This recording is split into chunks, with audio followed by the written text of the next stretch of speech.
Welcome to The Journey of a Singer with me, your host, Nick Pritchard. This is the podcast where we dive into the fascinating and unique journeys of those individuals within the creative industry.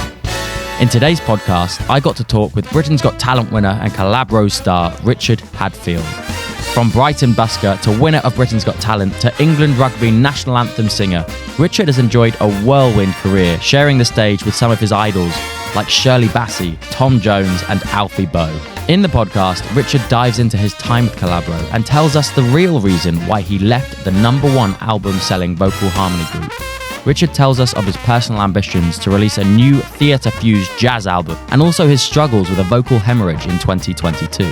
We also got the chance to bond over how playing rugby has helped us both in our musical journey. This was the first time that Richard and I have met, and since filming the podcast, we've kept in touch and been to support each other's shows. At my last show, I invited Richard on stage for an unplanned song together. It was a moment of magic, and I'm going to start today's podcast by sharing a 30-second clip of that moment on stage. So sit back and enjoy the journey of a singer with today's guest, Richard Hadfield.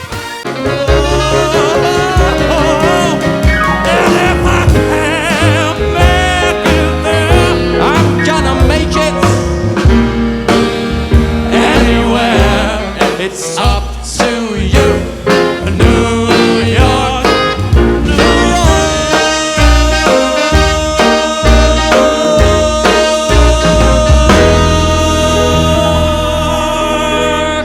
New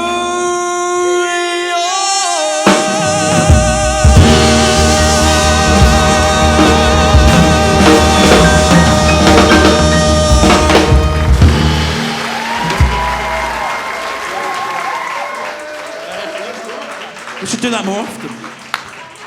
Your level's good. Yeah, all good. And then about fist away, they say. Yeah, fist away. Fist away. Keeps the dog. Yeah, fist yeah, away. yeah. I don't want to go down that innuendo path.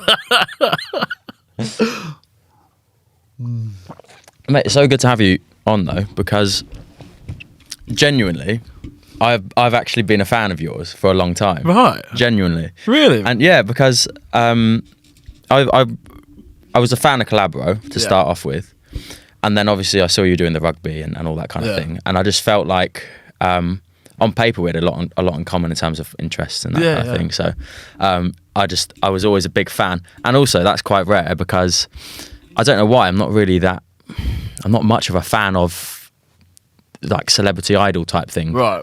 I don't tend to have like a real deep desire to follow someone or anything like that. Same vein. Yeah. It's like there's not really many people I go, oh, I'm going to follow that. Yeah. I guess that was what the weirdest thing about doing Britain's Got Talent and all that kind of stuff is that I just didn't overnight. I just didn't get the people's interest in that immediate interest. But some people are like love that. Yeah. Like they throw themselves into that celebrity world and like will know where they are, will know what they're doing. 100%. But not that I'm saying you're that that guy for me. I am. To be honest, I kind of am. I've been like a genuine fan, but also I think that you've got a rare voice where, for me, when I listen, I'm like, this guy is a singer. Like he's destined to be a singer. That's what you should be doing with your voice. Thanks. Whereas I hear a lot of people, and it's like they're a singer because they trained to be a singer or because like it's cool to be a singer. But when I listen to your stuff, I have like an emotional connection there, and I'm like, he's got to be a singer. His voice is insane. Like, your voice is genuinely insane. And I've been a fan for a long time since the Collabro days. Yeah, since the boy band Walk Forward. Yeah, Ours, yeah. Key change, everything. No, it's brilliant. Honestly, I loved all that stuff. But so, welcome to the journey of a singer. Yeah, it's great to be in. Thanks for asking. Pleasure. Just to start off with, where did you first decide I want to be a singer, like a professional singer? This is going to be my job. God damn. When did I start thinking? Well, I remember very much so when I was like a lot younger. My mum and dad would hear me singing Barney the Dinosaur in the back of the car, like 3, 4 or 4 years old. They'd be like, shut up, we need to do something about this. So they shoved me in a Saturday school, and it was down in Brighton. We did like an hour of singing, an hour of dance, an hour of drama. And I think from there, I just loved it. I couldn't wait for school to finish on Friday because I knew I was going into a different kind of school on a Saturday, but I would absolutely love every single minute of it. And I think like that was the kind of time, I think like probably like 9, 10, 11, I was like, I want to do this for the rest of my life. But I had the rugby as well, which was sort of ticking when along. were you playing rugby? At the same from a young age? At the same time. It was quite bizarre actually, because it's like I went to my school. It was a private school, but my mum and dad couldn't really afford it, so we had lots of scholarships and things like that. So I had like a singing, like a music scholarship, a drama scholarship, and a sports scholarship. So I was getting pulled in every which way at school, like trying to get me to do this, trying to get me to do that. And I remember one time we just finished playing rugby. I think it was like a semi-final or something like that. I had this massive black eye, and I had to run over to the theatre to be Nanky Poo in the Mikado. So I'm like putting on all this makeup to try and cover up this massive black eye that I've just got playing prop for Hurstby Point College. It was it's always been sort of this back and forth with sport and singing, but I think for me, I think I always loved performing in any capacity from probably around about 9, 10 years old. Wow. It's really funny you were saying about the black eye thing as well, because I think you're the only person I know that is a professional singer that also did the rugby. Yeah. And I still play when I can. Yeah. I was gonna. We'll get into that. We'll get into the rugby. But I was kind of the same, where I actually wanted to use the rugby as a platform for the singing. I had this weird idea in my head that was like, if I can do really good at rugby, then like James Haskell's doing his DJing. And he's basically bounced that off the rugby. Like if he went straight into the DJing, he probably wouldn't be doing the gigs that he's doing. So I had this weird idea in my head that I could bounce from it. And I remember the point in which it was like, this isn't going to work is I did a gig, and this is when I was playing hooker, so I was like 20 kilos heavier. Yeah. And I had a similar story, like with the black eye. And I started singing, this woman walks past and she's like, oh, he's not the bouncer. That kind of triggered something in my head to think maybe these two aren't like exactly hand in hand, and that was a moment. Yeah, I think it's so rare though for that to be the case of like having such a physical sport, whether that's rugby or like martial arts or something like that, and then someone being so creative in their actual like day-to-day lives as well. I think having those two cross paths is very rare for people, so it's almost like you said, it's kind of like a selling point. It's like kind of, could I do it off the back? Could I do something like that off the back of being a rugby player? I had exactly the same feeling, especially at school. Everyone was like, because rugby is like a shorter career for sure than singing, and I always thought maybe I could play rugby, and then I'd like maybe get to the point of playing for England, and then I'd sing the national anthem, then rip off my clothes, run onto the pitch, and play prop for England. So that was always the dream. You almost got there. But let's talk about the national anthem, because you sang that recently, didn't you? Yeah, so it's the second year I've done it. Oh man, it's just such a killer gig, man. It's like dream come true. And the best bit is, like, I remember when I got asked, I was like, I totally expected to be doing it for free. Like, that's just what I thought. I mean, like, obviously you want to do big gigs, and they got the money behind it and stuff like that. But I would have done that gig for free. You're sitting there thinking, how much do I pay you? Like, how much do I pay you to walk into that pitch and sing the national anthem? And then they're paying me. I'm just like, man, this is just phenomenal. And to be able to represent my country in that way, with my favourite sport going on in the background, is just phenomenal. Do you think it had, in terms of the selection process, do you think your background in rugby played a part in that? For sure. Yeah. I reckon so. They've got like a few singers who definitely don't have that background. But I think because when I asked, actually, it was quite nice, because when I asked, like, how did you see me, like, stuff, totally expecting people to say Collabro or Britain's Got Talent, all that kind of stuff. And it's probably the first time in my life I got a big gig like that, and it wasn't because of Britain's Got Talent or anything like that. And I know it sounds weird because I am super proud of what I managed to do with Collabro, but man, that meant so much to me that they were like, no, we found you through like your videos on YouTube and you're singing like Jerusalem and all this kind of stuff. And they're like, yeah, and we found out you're a rugby player. We really wanted to, bring you in for that. And it's like, that means a lot, like, to me. But yeah, for sure. I think selection-wise, singer-wise, definitely because I play rugby as well. But I don't know many, like, operatic tenors that play. I can't think of anyone better for the job, honestly. I mean, I've got a feeling you'll have that gig for years to come. I really hope so. They used to do a lot with... is it Laura Wright? Yeah. Used to sing a lot. She's great. She's phenomenal. Yeah. Wonderful person as well. Met her plenty of times. But she, I think, had that gig because she was with Chris Robshaw, but also played a bit of rugby in her background and things like that. I didn't realise that. She was part of like that. I mean, don't quote me. I might be completely wrong, but I'm pretty sure she used to play a little bit. And obviously she was with Chris. I know she's in good... I see her videos of her like flipping weights around and stuff like that. Oh yeah, she works out. Yeah, she does well on that end. But I couldn't think of anyone better for the job. I hope you get that for years and years to come because I feel like it's got your name written all over. Yeah, it. man. I loved how you wore the shirt as well. I was like, that was brilliant. Although they said to me, they were like, what size do you reckon you are? And I'm like, oh, probably like an extra large. Or they bring me the extra large and the XXL. Both don't fit. Really? I was just like, tight. How tight are they making these shirts? I'm like, can you go back to the shop and just ask if they got a triple XL? Because I was like, I need to like breathe to be able to sing this song. You were saying about the first kind of gig from that you feel isn't labelled off the back of Collabro. Yeah.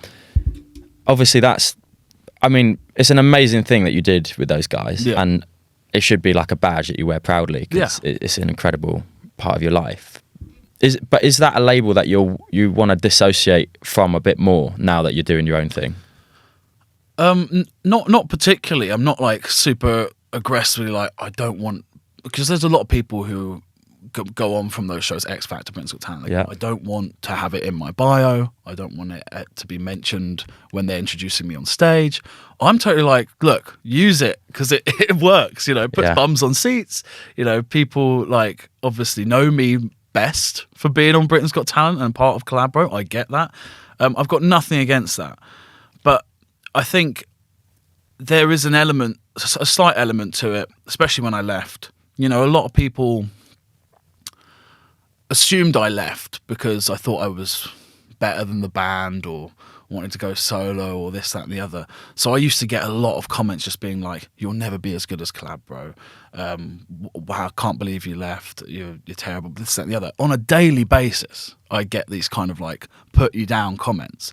So as much as I'm happy to like talk about Britain's Got Talent and like attach it to the gigs and all that kind of stuff, like for someone to say, oh no, we didn't even know you won Britain's Got Talent. We did it simply off, Instagram and YouTube. It's like, it's a big deal. Yeah. And it just sort of hushes those demons I have in my own head that, sort of built up over years from what the odd person here and there was saying, And that is where you started though, isn't it? On YouTube is kind of like your background in terms of where you... Yeah. I mean, I originally started busking in Brighton, and then I would do like a couple of videos at home, sitting in my mum and dad's like front living room, doing this, that, and the other. And those videos had like not many views at all. But that's kind of how the band found me, and they came across this video of me singing "Bring 'Em Home," and they were like, "Come audition." And I did a couple of tunes and. Then it's sort of the ball was rolling from there. But it was never like, we're going to do Britain's Got Talent. It was always, this is a like band we could put together to be able to put at corporates, or we could, put it on ships, especially. Like that was kind of the cruise ship market was what we were like looking at. And then it got mentioned later down the line, maybe we should go for Britain's Got Talent. And then obviously 6 months from there, we won the whole thing. It's mad because it's going back to that thing of like, I don't really see the celebrity type people in that way. And in the same way, I don't really watch the X Factor, Britain's Got Talent stuff, but I remember your guys' auditions like so vividly. And the fact you'd only kind of come together recently was the story that they were putting on, and it was so good. Thanks, man. And it was like nothing that had, because now I think the classical crossover thing is being done by a few people, but back when you guys did it, you were kind of like paving the path for. I think for a while there hadn't really been anyone filling that gap in the market. So then we did it, and then all of a sudden there's this explosion of these crossover artists, bands specifically, wanting to capitalise on that as well. I remember that next year on Britain's Got Talent, I think there was like 3 groups trying to do the same who's thing. an ex-Collabro. Yeah, basically with like Disney or the set, it's all that kind of stuff. So what are you currently day to day, week to week? What are you up to? What venues are you doing? What? So I have a regular Sunday show at the Boisdale of Belgravia, and that has been wonderful to build, especially coming out of lockdown and everything like that. They've given me free reign for that show, and it's just Sunday lunch. It's billed as a jazz show. We do a lot of jazz, but by the end of it, we're just doing song requests. And we literally open up the floodgates to song requests. And sometimes we end up doing the most random things. Like, I think a couple of weeks back, we got asked to do Gangsta's Paradise. So we chuck it into like a neo soul. How do you go about, I mean, because they're songs but do you bring the lyrics up? And no, you man, don't? No, man. Wow. I think I've got to a point now with my lyric learning where I think if I learn another song, it just knocks one out. Yeah. Because there'll be like songs that I've known for years and years, and after I've like learnt a couple of new tunes, I'll go back to try and sing one of those songs. I'm like, what's the lyrics to that bridge again? You know, and you're like, but I know this tune. You know, it's get to that point where I think there's so much song lyrics in my head. There must be a study out there to be like, the human brain can only know 500 songs. Yeah. It's a lot though. You're probably up there with like a couple of hundred at least. Yep, right? dude. We literally just got off a super yacht called the World a couple of weeks back, and it's an amazing gig, but it's a lot of tunes. We're going through like all the songs and there's a trio of us. We're going through all the songs that we know, and literally the list by the end of it is like 350, 400 That's plus. crazy. And like I'm not using lyrics for any of these. Wow. The guys mostly know all of them. None of them are using like lead sheets or anything. You're like, damn, like. Like, I wish I could apply this to a language or something. Do you know what I mean? So you can confidently say about 350 songs you could sing with no lyrics.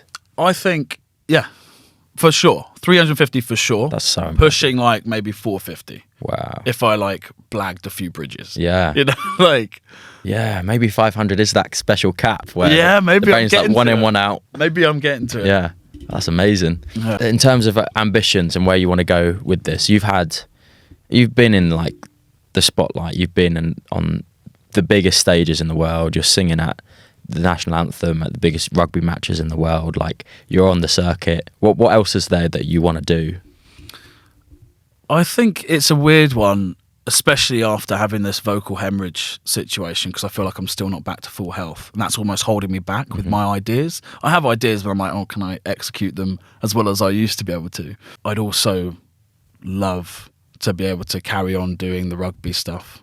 I think that's kind of where I want to push myself into this sort of, like we mentioned earlier, be able to have this sort of rugby player, singer package. And really, like, I want to get, I think at the moment my biggest goal is just getting back to my strongest vocal point.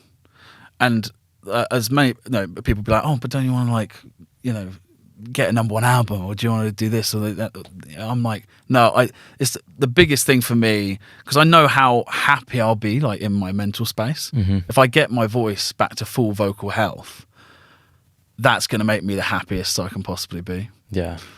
And like you mentioned, you know, obviously having accomplished so much so early with Britain's Got Talent and the band, and, you know, having the #1 album and touring the world and all this kind of stuff. A lot of those things, as much as it'd be great to do them on my own, they're kind of ticked off. Like, I've done it. Are you over it? Is it? I'm not like over it. Like, because a lot of people are like, I remember when I left and I started doing like little jazz clubs and doing the functions and things like that. Like, people are like, well, don't you miss like doing the Royal Albert Hall and this, that and the other? But I remember the last time I did the Royal Albert Hall, I couldn't wait to get off stage. Really? Yeah, because that was the last place I was left with Collabro. Like, that's why I left, because I was so like disinterested and I fell out of love with music. What was it about that situation that... I played rugby my whole life, right? I'm used to working as a team and everyone having their back. You go on rugby tour, no man left behind, you know, all this stuff. Everyone protects everyone and you work as a team. You work to play players' strengths. You know, you've got a prop who can't really get around the pitch. That's me. But then you've got, you know, I'm good at bowling people over and, you know, turning over ball. But then you've got a winger who's going to run in all the tries, you know, and run circles around the opposition. We all have our strengths and weaknesses. In this band, there was no like cohesion like that I thought there would be. I thought it'd like be boys on tour. Not that I expected it to be wild and crazy. I just thought we'd all be really together on it. Like, do you think that those guys in Collabro deep down wanted to do their own individual thing? But I know for sure. Yeah, because we and don't get me wrong, like it's been, you know, a good few years now. Like, all the stuff's been put to bed. I've reached out and tried to contact them. We've had chats here and there, but nothing's ever like come about. Not that I wanted to like get back involved with it, but I think when the coronavirus and all that kind of stuff came around, it put a lot of stuff into perspective for me. I just sort of reached out to say, you know, hope everything's all right, because it's the first time we talked in forever. But then I was like, oh, let's meet up for a drink, and then just nothing ever really happened about it. So I've let, you know, people get on with whatever. But we were so young back then. Anyway, what was the question? So that the guys in that band, do you think that they were trying to leverage that to do their own personal thing? You're talking about team players, and do you think they were more individuals as opposed to team players? I think the problem with when you're in a vocal harmony group, it's just so much different from being in a band, because we all want to be the singer, right? Mm-hmm. But there's more elements to being in a band than just, even if everyone's the singer, than being the singer. There's people who talk well on stage. There's people who are really great at running the operation. There's people who look awesome and should be in front of every cover photo we do, or, you know, album photo. You know, there's a lot of elements there that we're covering as a band, as a company, right? And it got to this point where, you know, I think there was just a bit of animosity, because especially when we did the first album, the producers would often ask me to come back in and re-record some of the lines. They'd be like, oh, can we get Richard as an option for this, that and the other? Mm-hmm. And so when it came round to getting the final product, I remember some of the boys waiting, thinking they're going to get their solos, and it was me. So that's where the ball started with all that kind of stuff. They want that solo. Everyone wants to be... Of course everyone wants to, but you have to think of from the perspective of, you know, if one of us doesn't sound completely right, they're not going to say, oh, so-and-so wasn't very good. They're going to go, Collabro wasn't very good. Mm. So you got to... We're not... No one's singling people out. We are a one-bodied thing. Yeah. Anyway, we get further down the line, and, you know, a lot of stuff has happened. Stories like me being left in Japan, and like other bits and pieces that I just felt like we weren't working as a team. Anyway, our manager turns around to us, I think, a year and a half in, and goes, look, maybe you guys should start doing solo stuff. And I'm like, no, because we're gonna dilute what we have as a band. If we start going off doing this, that and the other, we dilute Collabro. Anyway, the boys didn't agree. It was like a democracy, so everyone was like, right, we want to go do our own stuff. I was like, cool, fine. So Jamie, I think, went off and started writing a few bits and pieces with some musical theatre writers. Michael started doing like his own calendars and stuff like that. Like Matt put on his own show in Carlisle a few months before we did the Collabro show in Carlisle. So, you have people doing their own thing. And I wasn't going to like just be left in the dust. So I was like, right, okay, so I'll start a YouTube channel. So I started doing those Paul Anka, rock swings, right? So I started taking those and doing covers of those Rock Swings album, because I love that album, and started making loads of videos, and they just blew up. I had like 50,000 views, 60,000 views, and people were loving them.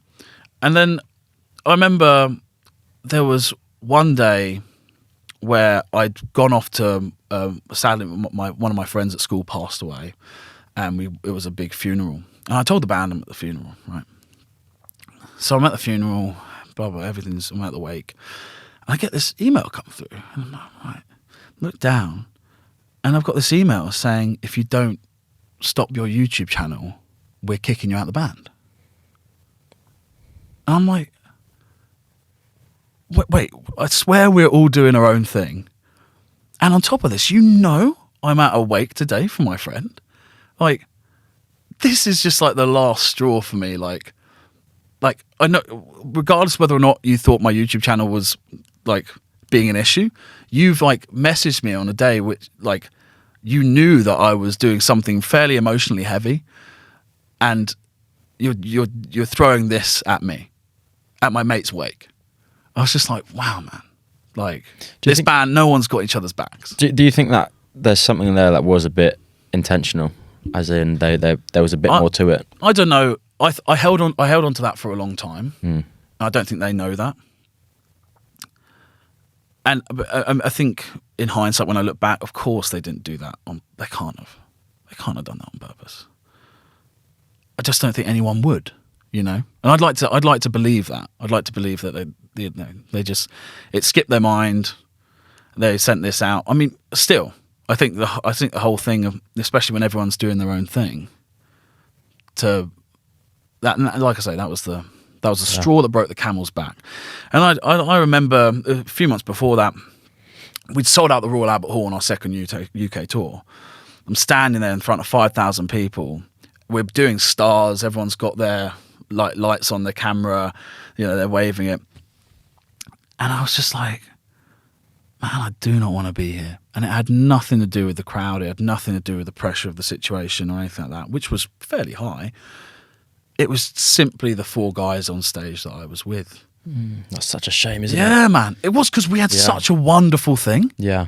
And forgetting all the politics and all this kind of stuff, like, the thing that we had was brilliant. And people connected with it. Like, people loved the sound that we made.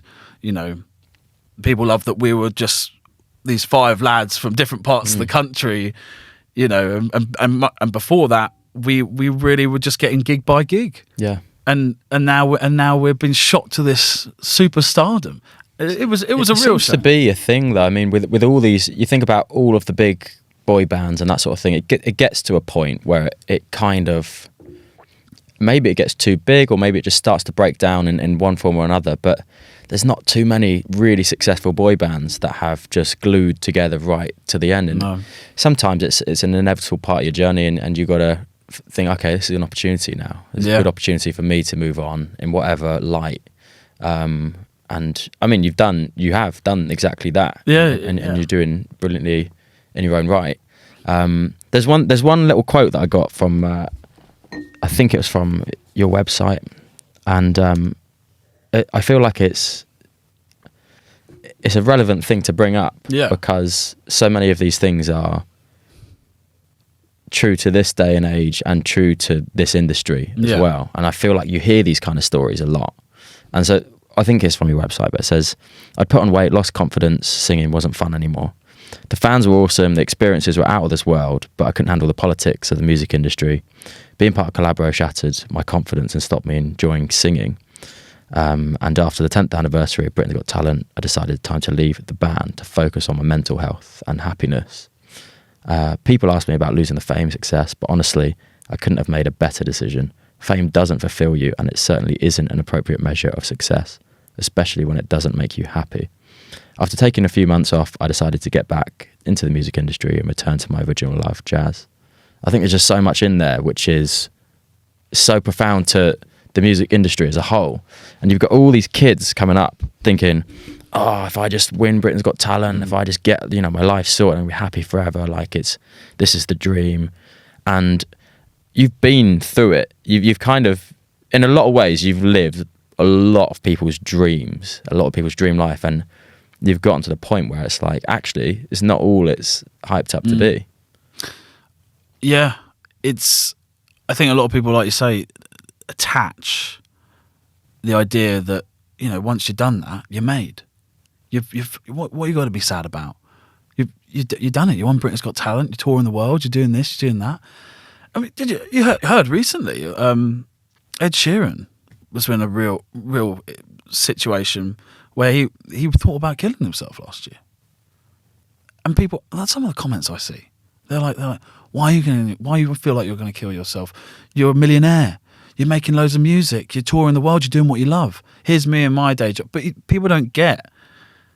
There's so many other pressures. It doesn't matter what you've got, like money-wise. There's so much more of an emotional connection that people are missing out in that equation that makes you a happy person in life. Mm-hmm. And yeah, I think a lot of kids see these TV shows and just think, yeah, once I've done that, then I'll be happy. It's the same thing with like bodybuilding and stuff like that. There's the amount of body dysmorphia that goes on at the moment. The amount of times that I've been there where I've lost a bit of weight, but I always have to lose more. You're never quite happy. And actually, if you focused on a different area of your life, maybe you would feel more content and satisfied rather than just attaching to that one thing, whether it's fame, whether it's money, whether it's body fat percentage. It's a strange thing about human beings, isn't it? Where it's never quite enough. And even when you kind of get that goal that you're after, actually can be the most unfulfilling part, is achieving that goal. All of a sudden you think, wait a minute. And one of the reasons I called this podcast The Journey of a Singer, I believe that the most fulfilling part is the journey. Yeah. And actually the day-to-day, like I haven't achieved the things that you've achieved and their aspirations and that sort of thing, but I've gotten to the point now where I actually I really enjoy the graft and the journey and the day-to-day of trying to achieve something. And I think that's where the happiness stems from, is that knowing you've put what you can into it, you've done the best you possibly can as a human being, and you're going to get some result from that. Yeah. You're never going to fail, because when you fail, you learn something. You learn so much from the failure that if you choose to use it for something, then that's going to propel you to something even better. And that's why one of the reasons I called it The Journey. Yeah, I think I watch a YouTuber called Greg Doucette. I don't know if you... Rings a bell. Right. Yeah. and that's the thing he bangs on about all the time. It's not the destination. It is truly the journey. But I wish people could... Do you know what, actually, though? I think you have to kind of get some form of success before you realise that.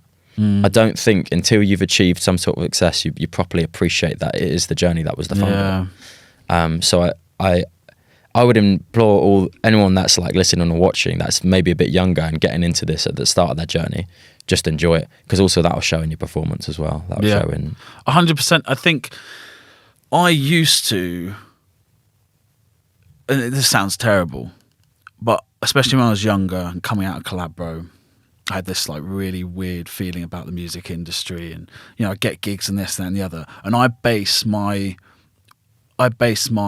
performance, like input, like the energy I put into a show, based on how much I was getting paid. And you know what? I hated every minute. I actually hated every minute. And there was this, it just clicked in my head. I can't remember when, but I think it was like a year after doing that. Well, I was and I think a lot of that stemmed from my issues with the music industry, and I'd held on to some stuff coming out of Collabro. And it was like a year after that, and I went, well, it doesn't matter what I'm getting paid. Let's just go there and have fun and enjoy it. And that's when I really started to just love performing again. It's really interesting you say that, because you and I both busked, right? Yeah. And one of the things that was kind of a thing among the buskers that did quite well was not particularly thinking about the money, but actually just enjoying it and getting on with the day. And the more you enjoyed it, I found, the more you'd end up getting paid. Yeah. Just because people can pick up on that. People can feel that energy. People can feel that energy, and people have a good time. When I used to say, I still do now, it's like, especially doing especially let's say a wedding, right? Maybe some people are a bit nervy, people haven't had enough to drink yet. But if I go on stage and make a tit of myself, full dance moves, having a laugh, throwing every care to the wind, right? It makes people feel so much more relaxed. Yeah. And they feel like they can have a laugh and dance and have a good time. Some people get a bit nervous about having a boogie on the dance floor. Yeah. If you see that guy over there, he's just going for it. So, it's like if you just chuck it all in, that emotional response from other human beings, they feel they feel it, and they go, what have I got to be worried about? I need to take a leaf out of your book. No, there's sometimes I turn up to a wedding and I'm not very good at the kind of everybody, let's go, let's get dancing, that kind of the thing. Front man. Yeah. That's not but it's something I want to get better at, something you need to be good at as a singer and entertainer. But it also depends on the situation, right? You need to read a room as well. Yeah. So you can't just be you can't be at a wake singing and then you'd be like, come on everyone, it's not gonna quite go down, right? Yeah, I need to pick up a few tips. I think come see this Meatloaf performance. Yeah, exactly. Absolutely. But on the note that we're talking about the music business and the monetary value of these things, it's changed a lot in probably since even when you finished with Collabro. But these days, and we're talking about this with a few other guests on the podcast, but these days you kind of have a bit more control if you're doing things independently. If you're smart about your decisions, you can cut out a few middlemen, do things on your own. The ability to do that is now there because of certain platforms we have, because of social media. But I'd imagine even for a boy band pop group, you got 4 or 5 members in a pop group, or just a boy band. You're still going to have to split everything between 4 or 5 people. Then you've got your manager, you've got tour manager, there's all these kind of things. The politics and the monetary association with the music business, did you find that being part of something like a boy band, actually the trickle down, and by the time things got to you, it wasn't what you were expecting based on you guys were selling out? I was 20 when I got into Collabro, and when all that stuff happened, it was more money than I'd ever seen in my life. But when I look at it now, and I'm especially when we got down the line with Collabro and we started realizing, why were we paying so and so 500 for driving us somewhere? One of us could have done it. We're and then you're like, why did we pay that guy thousands for buying us all the same tone navy suit? It's you start realizing, and there was a lot. I don't know how much I can speak about it because there was so many contracts and NDAs I had to sign, but there was a real issue with our management side of things because we had an old manager, and then for 1 or 2 reasons we had to get rid of them, but they still got a percentage because they created us, and then we were with a different manager. So man, by the end of it, you're paying so and so 20%, you're paying so and so 10% of that 20%. You're paying all these people, like you say, tour managers and this, that, and the other. And don't get me wrong, there's people in those roles that we had along the way that were totally essential. But man, there was just about as many people who just didn't need to be there. Yeah, people have jump on the bandwagon, don't they?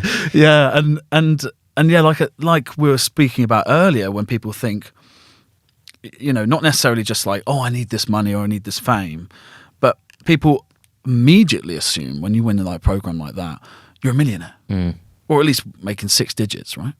It's just not the case at all. Not the case at all. Look, we make good wages, and like I say, I was 20. I hadn't seen that much money. I used to be busking in the street, right? Yeah. And I do the odd gig here and there off the back of it.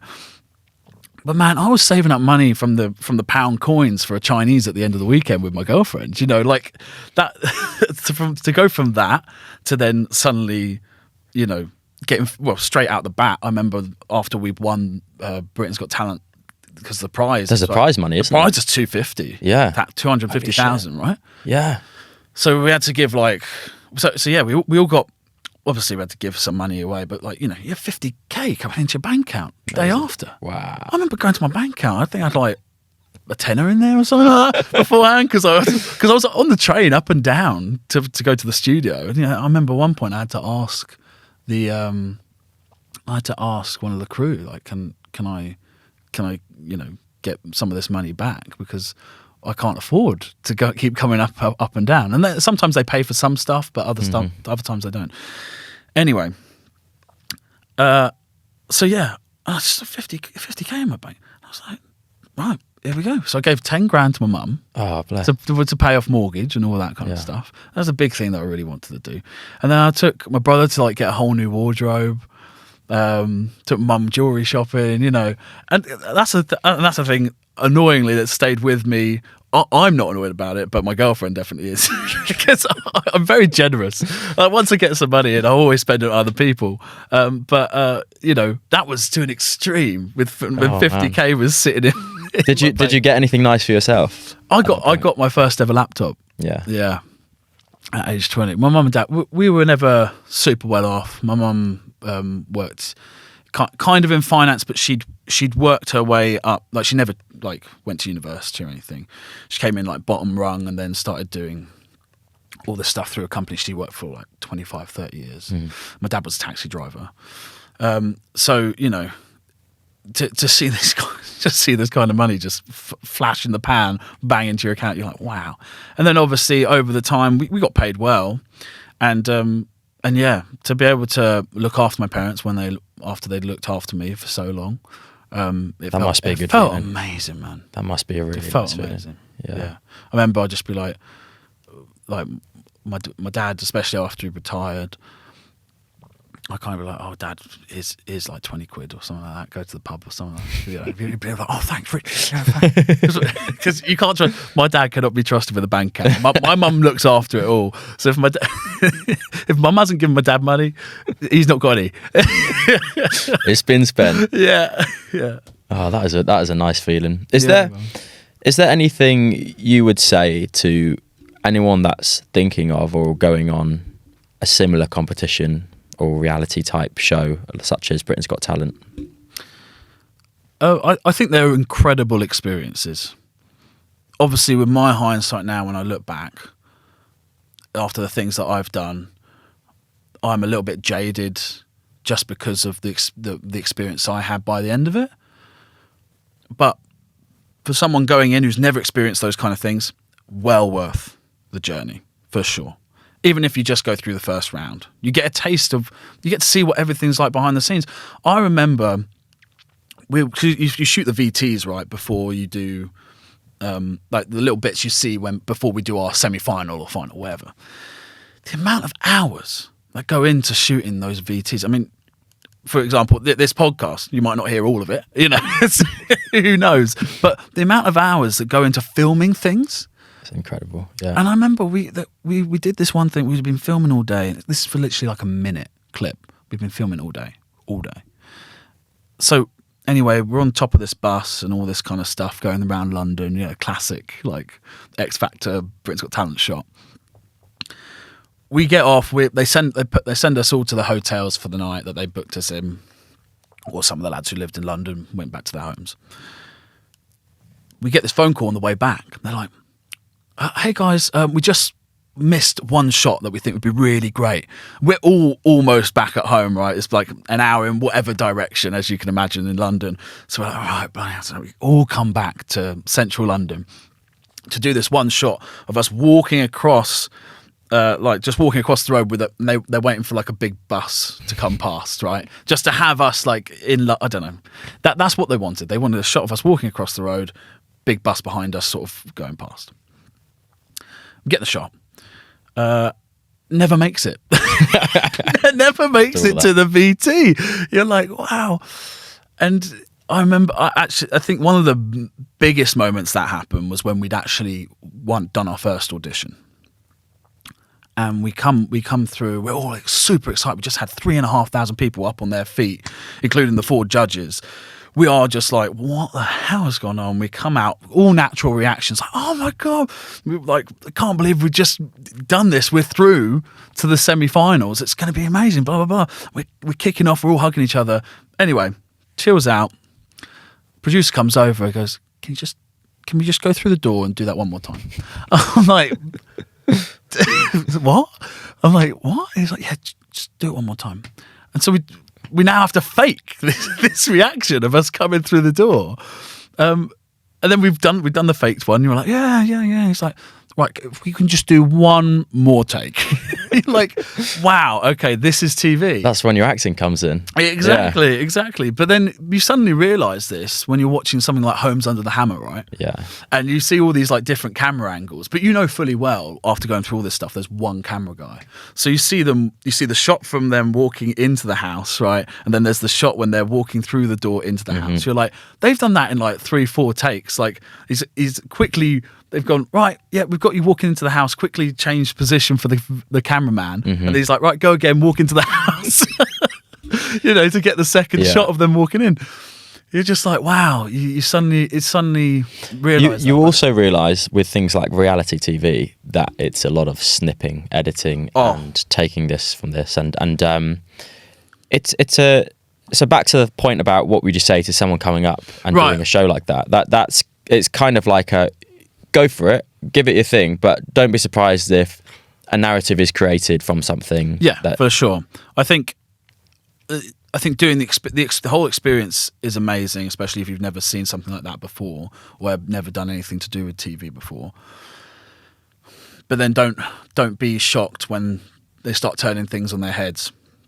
For example, I did The Voice, not the year before, took a whole year to come out. Even with my background, with Britain's Got Talent, everything like that, they're like, right, but do you do anything else? I'm like, well, I'm a professional singer. But at the time, they'd approached me just after lockdown. So I was like, look, sure, why not? Could be a great experience. I've got nothing. I didn't know when the gigs were coming in. I'm sure you felt exactly the same. After 2 years of no gigging, you're like, well, what have I got to lose? So, but in that time during the lockdown, I've been doing a bit of tree surgeoning with my bassist, who now is a tree surgeon. I just mentioned it. I was like, well, my bassist started doing this tree surgeon stuff, and he used to get me into, lift logs, and I'd be living my strongman fantasy kind of thing. And they're like, great, okay. That became your. They're like, great, you're a lumberjack. So they got for the VTs and everything like that. They got me in what's it called, flannel shirt, the whole shebang. They got me into a logging. They booked this logging place to film me lifting massive planks of wood and things. As if it was your day-to-day thing that you'd been doing for years. Yeah, so they took me to. They booked this massive logging place, right? And I'm like, I've never been here ever, and I'm just like, wow, they're really trying to create this narrative, this story about me being, a lumberjack. I've done a few of these things, and it's the sort of thing if you don't know about it and it happens, then you're like, I didn't realise that was the case. Yeah. As soon as you kind of know that that's the way it works, that's then what becomes the decision as to whether or not you want to engage. Because you know that by going on any of these shows, it can go any which way. It's a bit of a risk. Ultimately, if you know what's going to go on, you're kind of at the whim of the production and the editing and that kind of thing, and you just have to hope they get your best bits and maybe don't get it so much as your. This is the thing. It's like I remember sort of being in that situation, and I really made it clear. I was like, but I am a singer full time. People know that I won Britain's Got Talent, especially if they're watching the show like this as well, because they're probably more likely to have seen Britain's Got Talent because they're watching The Voice and all this kind of stuff. And it's, even though I was trying to still make sure that they knew all that information, I was still almost, just because of the situation, not that they were being forceful or pushing me to do stuff, But the questions that they send you sometimes, you know, you almost feel like you have to engage with those questions that they're throwing at you on the fly. Whether that's, you know, about, especially they're like, right, can you just say they'll say like, oh, can you just say it like this rather than what you just said? Yeah.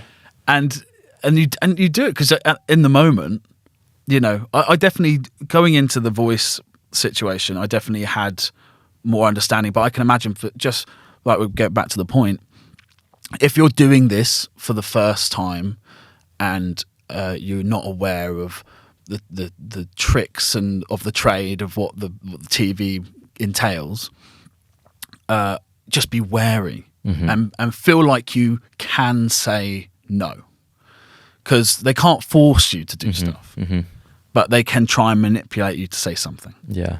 So just like, don't let yourself go into like just autopilot. Like, actually think about what they've asked you and answer accordingly in your own time. Yeah. But it's one of those things that it's a payoff. It's a trade. It's a trade. You know? That's why I think it's important for people to know, because if they're going into it, then just be aware that's the case, and that's what you've got to remember. It's an entertainment show. Yeah, yeah. Like, okay, people win and people do this, but the main objective of that show is to entertain the people at home. So, yeah, they're going to want a story. Yeah, they're going to want to have you say, this is my last chance to achieve something. You know, they want that because it's like very emotional, like it's very guttural, it's very emotional. They want those sound bites. They don't want you to say, oh, well, you know, this is a wonderful experience, but, you know, it's not going to change my life. Like, if it doesn't go my way. They want you to go, this is the end of ends. Like, you know, I'm going to fall off the end of the earth if I don't get this, you know. And it does. I mean, in a way, it's a good thing that they do that, because more people watch it. It means that it is more entertaining. For sure. It's you got to work with each other for sure.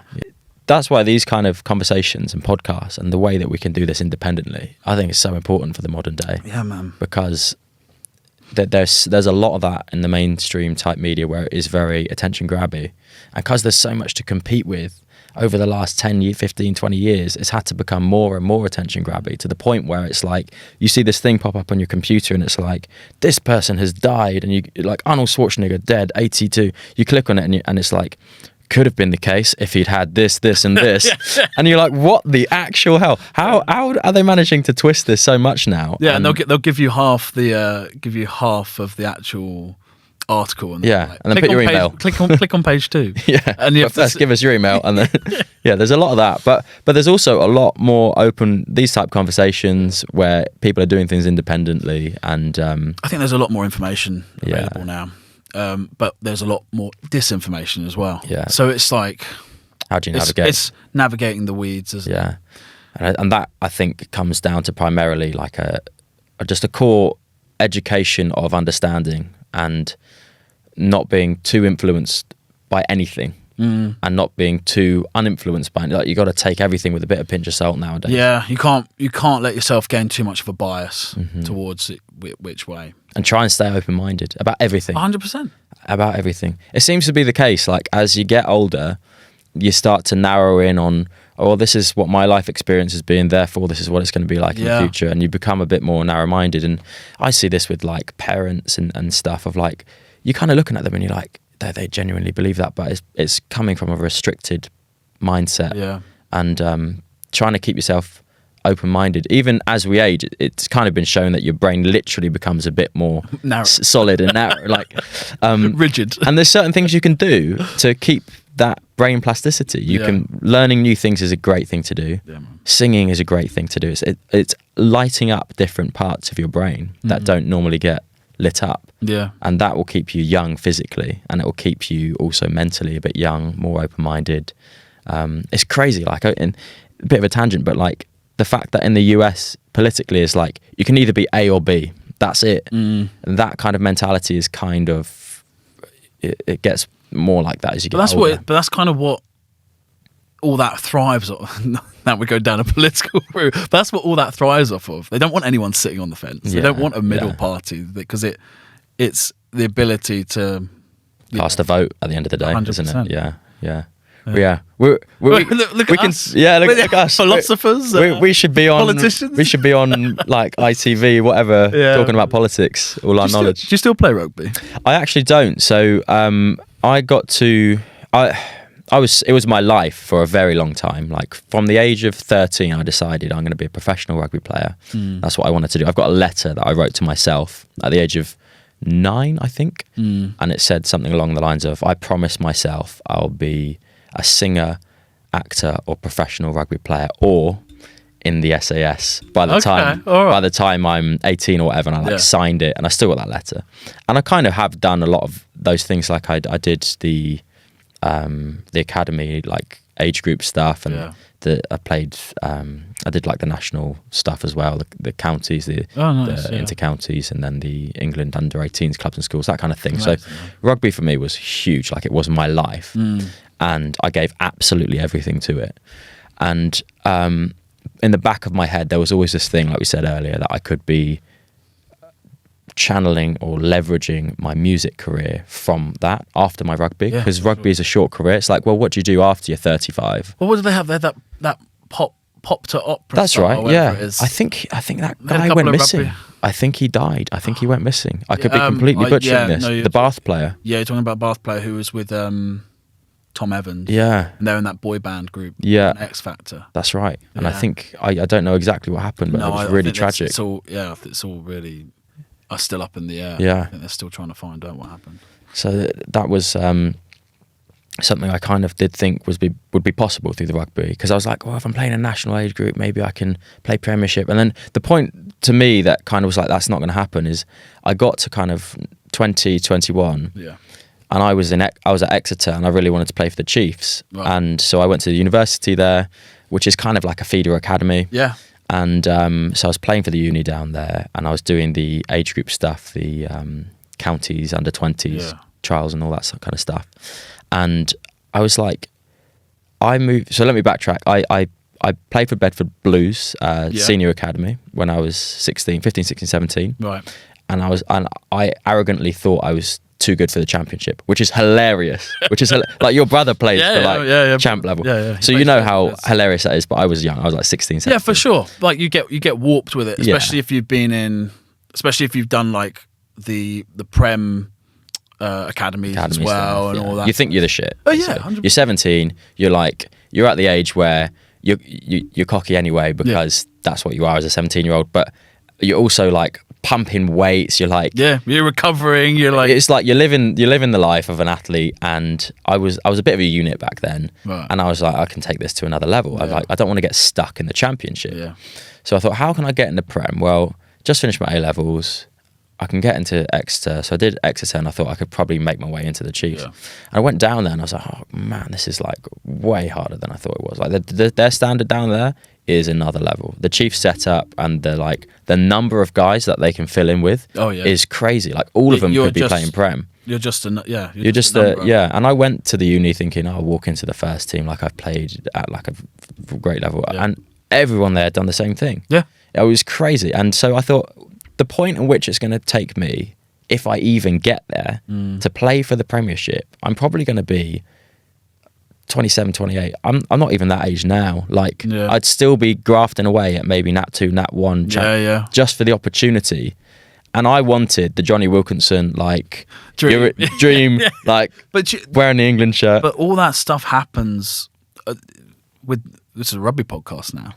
All that stuff happens so much earlier on than we are aware. Obviously, you have like the amazing stories of like Bevan Rod and stuff like that, where people come up through the championship and manage to make it. But man, people are picked out early doors, especially for like international and Prem clubs. Yeah. And then you have to remember also the Prem clubs, you're getting so many overseas players as well. It's not like 15 players on that team are all English. Yeah. Like there's about half that is there's room for you, you know? Chances are, if you're playing for a great private school club and you're playing in a Prem academy and you're 15, 16 and then keep going, like you got a shot at least. Yeah. You need to get into Southeast under 16. Yeah. That's what needs to happen to have any shot. I will say this as well though, is I noticed a lot of guys at university level popping off. So it's possible. I think if you're in the point where you're like, do I become a professional rugby player? Haven't quite made it by the age of 18, but I could still go to uni. Yeah, try that route because there were a lot of guys, especially like Bath, Loughborough, Hartpury. It's all great for it. At the moment, Loughborough, Hartpury, and Exeter are literally professional rugby sides. Their first 15 are literally playing at like a Nat 1 championship level. So by all means, do that. And I saw a lot of guys who hadn't played like anywhere near the level that loads of people had, that went to uni and actually got the opportunity to play for Chiefs. They got that chance. That's great. So it's good to see that ultimately, like, the talent is what will prevail. And if you're better than people, then it will happen. When there's like a 5% difference, then it can become a bit political and whatever. But if you're 10% better than the next man, they're going to pick you. Yeah. They have to. Why wouldn't they? Like, you're going to do a better job on the field. Yeah, for sure. And I wasn't 10% better than the next man. Like, I probably wasn't even as good as the guys. Right, so you had that realisation. That's a hard. Really hard. How old were you? Really hard. No. So when I was 17, and then 18, I went to Exeter, and I continued playing until I was 21. Yeah. So I did the whole uni thing. But even at 21, that's a hard realisation. Yeah. To with it, I'm just giving you props to yourself to be able to go, man, maybe I'm not cut out. Yeah. Like, just to have that moment. I also I was trying to look at the longevity of it, and I was like, I don't want to be in a position where I'm playing championship rugby at the age of 30. I feel like there's more to what I can do within my lifespan between the next 10 years. But man, I remember going into my head coach's office, and at Exeter, it's like a full-on professional setup. You've got your S&C coaches, your nutritionists, your psychology. You're training as a team in the gym. All of you, like, if you're doing a weight, you've got 5 guys behind you screaming at you to get that weight up. It's another level of, like, I had no idea. Yeah. And I remember going into the head coach's office. He was an amazing guy, and I don't hold anything against him, not picking me for certain things, but I really liked him. Anyway, I went in there and I was like, I think I've, like, come to a decision that, like, I can't do this anymore. And he was like, this is the one bit that kind of irks me, was he was like, yeah, I could kind of see it coming. And I was like, that's the last thing you need. Just the bit where you maybe needed someone to get around you and go, you can do it, but I'll give you a chance. Anyway, but no, and shit, man. And at the time I was the club treasurer. I was doing other things so it wasn't just the you were deeply involved. I couldn't just quit. No. So I had to keep training with the boys and, like, being there and that kind of thing. And then I was a bit lost. So I finished my university and I was like, what the frick am I going to do? Yeah. And then I ended up staying for a master's because I basically couldn't think of a lot else to do. And I'd already signed this contract for a TV show that I was going to do. And I was like, okay, well, that's coming out in 6 months. I'll just do this master's and then do that. And I remember, like, it being so tough to kind of go to the odd training session and, like, see the guys that were really going for it. And I was like, I can't give 100% anymore. But I learned so much from that. And what a great experience. Yeah. I think rugby in general has given me so many values that I now just uphold as, like, a human being. Like, they've all come from rugby. Absolutely, yeah. Especially, like, down the rec on a Sunday with your family. Yeah. It's like so much of, like, my key memories come from those days and those moments. Are you playing at the moment? I play for Old Streetonians. I've had a bit of an issue this year. Obviously, mentioned all the vocal hemorrhage stuff, but that to one side, I've had, like, 2 eye operations. Oh shit! I've got glaucoma. Okay. So, like, my left eye's been done now. I don't know if you can see it. It's, like, kind of red. Yeah, a little bit. And gross. Yeah. So they put like a little glass tube in there. Okay. Releases the pressure, whatever. They screwed it up the first time, which meant I couldn't exercise. And this all came at the same time. This was like October. Yeah. So I was having a real shitter of it, like, October last year.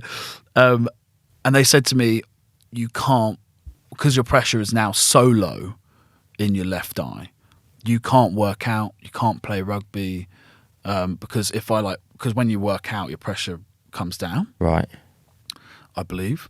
Is that I'm not a scientist. Is that so glaucoma? What is that exactly? It's like basically my situation. It's called pigment dispersion syndrome. So, like, the stuff that, like, makes your eye blue or brown or green or whatever you're blessed with. I've got too much of that sloshing around in the back of my head. So I play rugby, right? And I like after, if I'd had a couple of collisions, like big hits and stuff, which would often be the case, my vision would just go all like foggy, like someone burnt bacon or something like that, but like everywhere. Yeah. And like round lights. So for example, in my right one right now, which hasn't had the operation, I can see like rainbows, round lights. That's mental. Yeah. That's mental. Yeah, it's kind of weird. So, but anyway, they screwed up the left eye because it was so low. I wasn't allowed to exercise or play rugby, so I haven't played match rugby at all this season. You're missing it. Yeah, I went back a few weeks ago and played a couple of games. Got man of the match 2 weeks on the bounce, so I was pretty happy with that. But yeah, man, there's something about it, man. Just like that feeling. Yeah. When we were speaking about like keeping your brain active and stuff like that, my dad played until he was 52. Like, his body's in bits now. But that's the disclaimer, isn't it? It's amazing, but by the time you're 50, you're fucked. Yeah, but it's like they're one of those things that like that. Another thing in performance level, right? It doesn't matter how good a player you are. If your headspace isn't right, that can sometimes completely throw off your game, much like singing. You know, it's one of those. It's like any kind of performance. It just keeps your brain ticking in a different way than like solving an equation or figuring out what you're going to cook for dinner or something like that. It's there's something about it that gives you a different whole equation to figure out. Who you passing the ball to, where's the space, what split second decision are you going to make, and we make the same kind of decisions when we're performing on stage. Yeah, like, how are you going to react to that audience member? How are you going to bounce off what someone did in their jazz solo? Are you going to, what are you going to bring into your scat, off the back of that? It's all these kind of last minute decisions. Yeah, no, I can definitely see what you're saying about the similarities there. It's. I mean, you're not like going to run into your pianist. You're not going to bowl them over and give them a fat handoff in the face. There are differences. I think one of the differences for me actually between the performance aspect is I was definitely more scared to be on the rugby pitch than I was in front of like a few thousand people singing. I don't know what it was. Just before kickoff. Just before kickoff, man. Mate, even after the half. Yeah. That first kick. You're scared of something. You don't know what it is, but you're scared of it. There's something there. Yeah. I think it's the first. Your body's getting ready for that first collision. A fight. It's a primal. Yeah. But that's a whole nother game. Like being in the change rooms before a game and getting like properly psyched up into a different headspace entirely. That's different to singing. Oh yeah. Because you don't go out there like frothing at the mouth when you're wanting to sing to people. You might for Meatloaf. Yeah, Meatloaf. Yeah, for sure. But I think that I'd have to disagree with you on that because I've definitely done gigs where I've almost had a halftime chat. Yeah. And you've done your first set. The audience is a bit lukewarm, especially if you're like in a theatre or a little. Let's say Dean Street. Pizza Express. Right? The audience is a bit soft in the first half. You realise that you're not doing your chat the best. It's like maybe the bassist is a little bit behind. Nothing's clicking properly, right? And you're going into the half, down 7 points, right, with the audience. Okay, and I've definitely been get yourself psyched. Come on, lads, let's just go into this next half of the gig. We're talking about gigs, by the way. Let's go to this next half of the gig and just give it everything. Like we're here to play. Yeah, and it's the same phrase that you get in a rugby game. We're here to play. That is just enjoy yourself. As soon as people enjoy themselves, all that, and you get the audience on side. All of that. It all comes. I can definitely relate to that. For me, it's the more scared playing rugby. I think I don't know what it was, but something was a bit more terrifying. And I feel like maybe it's because I've gotten older and a bit more mature. But I feel I have this thing where if I'm going out to a big audience, like the most I've done is 3,000, right? Before I go out to somewhere like that, I have this thing. It was like, well, I'm not going to die.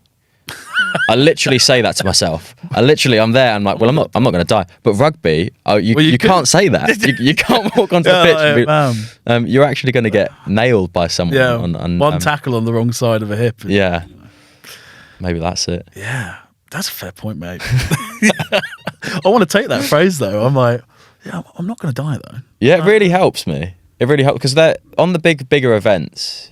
It doesn't matter who you are. Inevitably, you're going to get like a bit nervous before a big time show, and there are a few things that I like.